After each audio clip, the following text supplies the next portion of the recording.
자, 윤석열 정부가 정권 초기 대통령 측에서 삼청동 안가를 개조하려고 했다.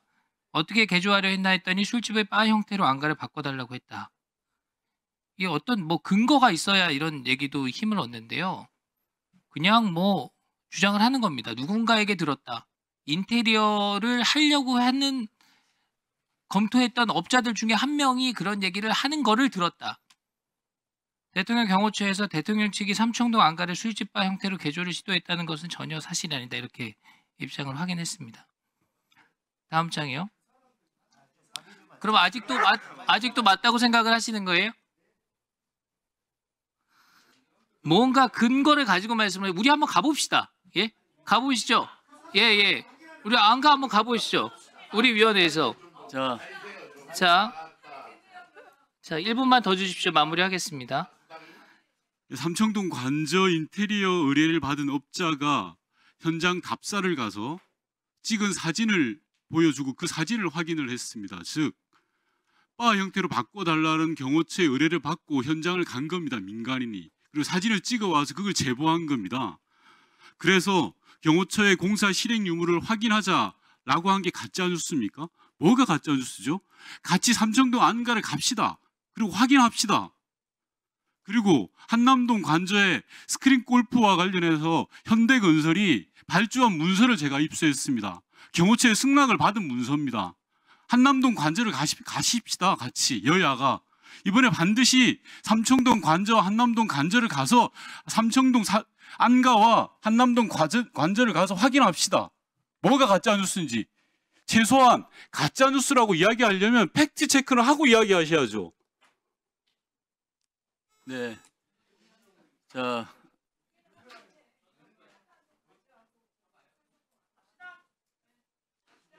양당 간사님들의 조금 말씀하신 현장 방문 때 추가를 해서 협의하도록 하십시오. 자, 네.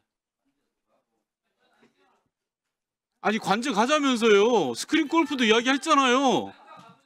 아니 관저도 가자니까 스크린 골프를 제가 제보 받아서 이야기했어요. 가요. 가자고. 말을 했으면 책임져야 될 거 아니에요. 가짜 뉴스라고 말을 했으면 가자니까요. 아니 제가 신상 발언한 거예요. 가자니까요. 자, 의원님들 지금 국민들이 앉아 계십니다. 그건 두 분이서 일단 나가서 하시고,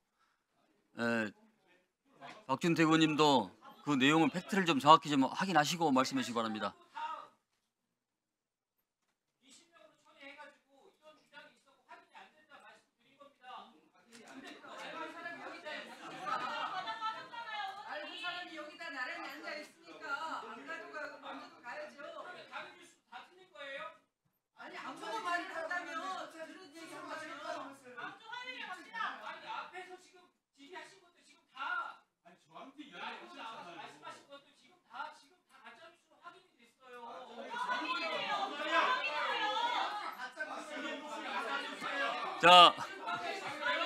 자, 의원님들.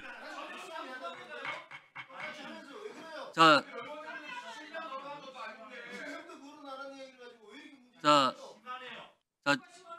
질의하십시오. 예. 제가 질의하겠습니다. 박 의원님. 제가 질의하겠습니다. 하시라니까요. 질의하겠습니다. 네, 질의할게요. 예, 의원은 자기 말에 책임을 져야 된다고 생각합니다. 그 말에 책임을 졌으면 좋겠고요. 저는 삼청동 안 가든 한남동 안 가든 어디든 가서 확인하자고 생각을 합니다. 제발 집권 여당에서 안가와 관저의 문을 열어주시기 바랍니다. 조태영 국정원장에게 묻겠습니다. 앞서 박선원 의원님 질의에도 나왔는데요. 제가 청문회를 위해서 좀 확인을 하려고 합니다.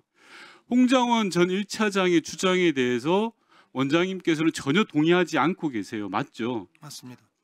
자, 그럼 홍 차장이 거짓말을 하고 있다고 생각을 하십니까? 이렇게 답을 하겠습니다.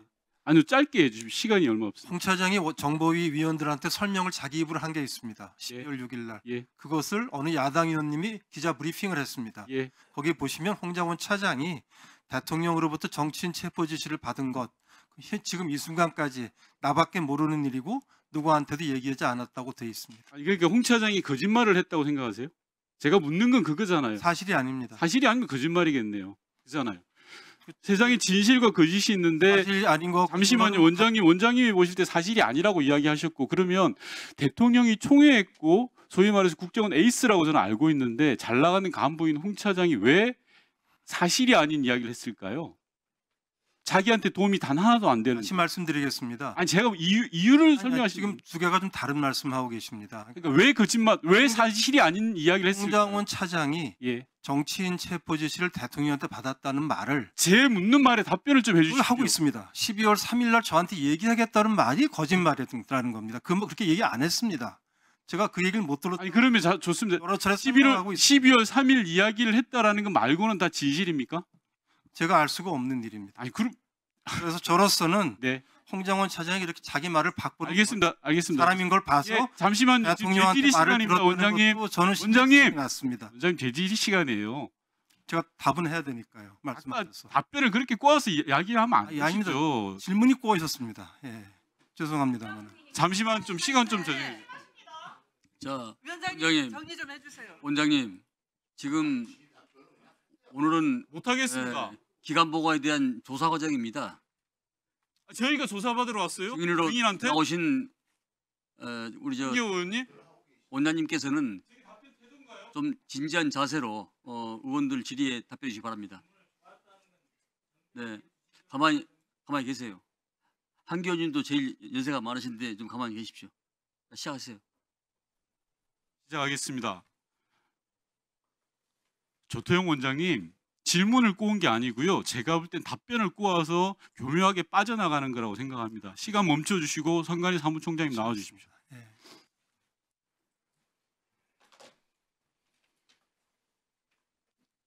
피의자 윤석열 씨가 헌재 낸 답변서에 보면 비상계엄의 이유를 제가 읽어드릴게요.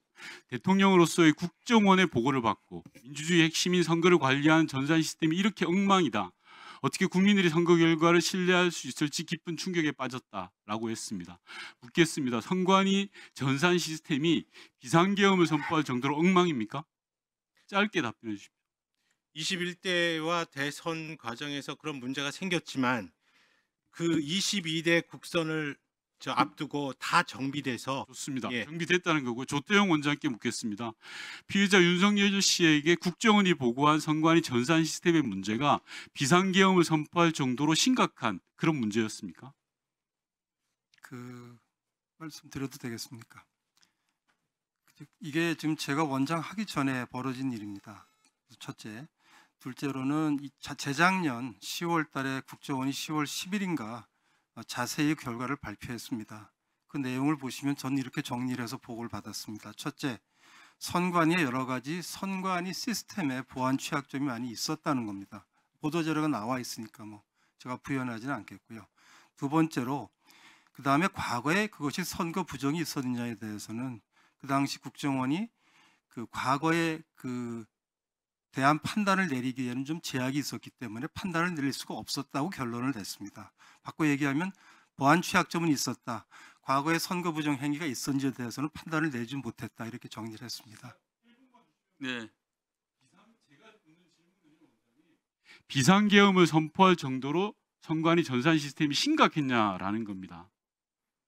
심각한 건가요? 비상계엄을 선포할 정도로. 아니 피의자 윤석열 씨의 답변서가 그래서 묻는 겁니다. 지금 과거에 원장님께서 그 일을 안 하셨지만 지금 그 기관의 장이잖아요. 그럼 다 보고를 받으셨을 거 아닙니까? 비상계엄이라는 엄청난 일이 벌어졌잖아요.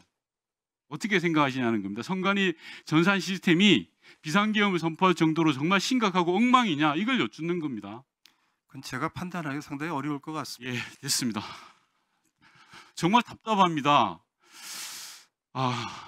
대한민국 국가정보기관을 책임지시는 분의 답변이라고 저는 생각하고 좀 쉽지 않은데요.